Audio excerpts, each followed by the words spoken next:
going to show you step by step how we saddle up a horse to ride. This is Fred, my model today. Fred's all groomed and ready, so we're ready to put on the saddle. The first thing I'm going to do is put on my saddle pad. Fred uses a liner, so this is just a thin wool layer that goes under the full pad. Then we're going to put on this actual saddle pad on top of the liner. And I like to say to put your saddle and your saddle pads farther forward to start than you think that they need to be, because when we slide them back to the correct place, it will smooth the horse's coat down underneath.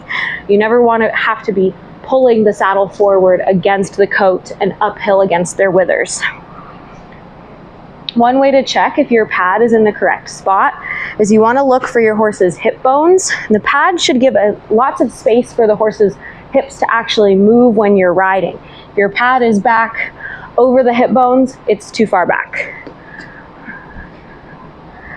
Another thing that I check is the pads typically are going to fall about in the middle of the horse's shoulder, roughly.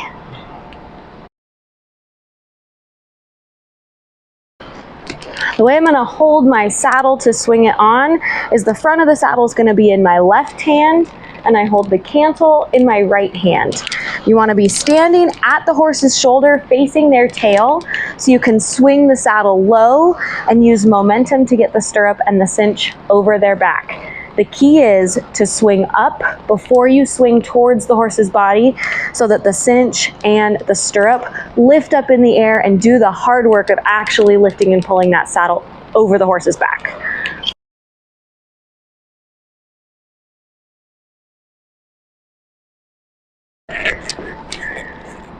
You want to try to set it down as gently as possible. You can see Fred's quite a bit taller than me, so I really rely on the momentum from the stirrup and the cinch to really lift it up there. But even a short person like me can get a saddle on a pretty tall horse with that strategy.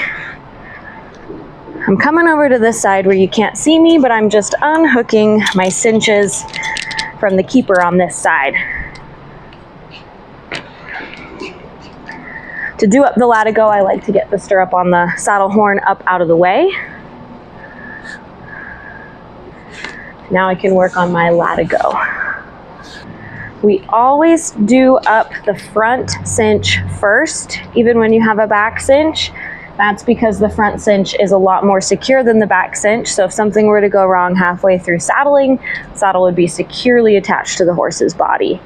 So I've got a ring here on my cinch, and I've got a ring here on the rigging.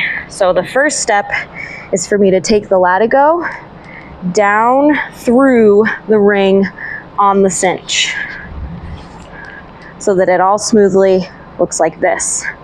Now I'm going to take my latigo through the ring on the rigging so that the latigo is in the back like that. And we're going to go through the cinch at least one more time. So a good rule of thumb is you want to have at least 3 layers of leather cinch attaching your cinch to your saddle. Some latigos are going to be a bit longer, or your cinch is longer, so it comes up higher and you can get it through even more times. But at least 3 times is what we want to start with. To use the cinch buckle, now I'm just going to find a hole on the buckle. When you stick the hole through the pin through the latigo to get everything nice and smooth, you just grab all these layers and pull them towards yourself until it's all nice and smooth. And the rest of the latigo can either go up through your ring here or through your specialized keeper. There's another way to do the latigo without the buckle, and that would be what to do what they call a 4H knot. I don't remember all the H's, just remember that it's called that. So to do the knot, we would come back through the ring on the rigging again so that the tail of the latigo is going forward towards the horse's head, so it's nice and smooth.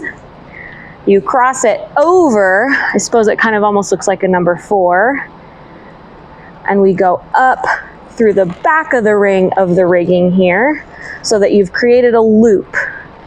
Then all we have to do is pull your latigo down through your loop and you're all set.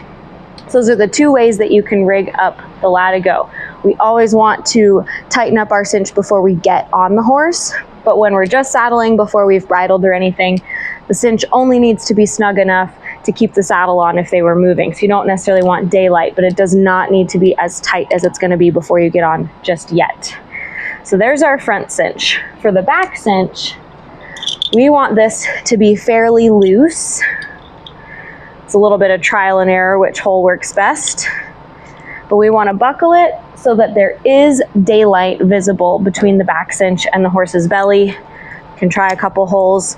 That one's actually just a little bit too snug on Fred, so we're going to keep it on this hole. Now, we don't want the back cinch so low and loose that it's flapping or danger of the horse getting a leg caught in it. You do want it to be up close to the belly, but this does not need to be snug. It's just there to help stabilize the back of the saddle during more advanced speed events. Good boy, Fred.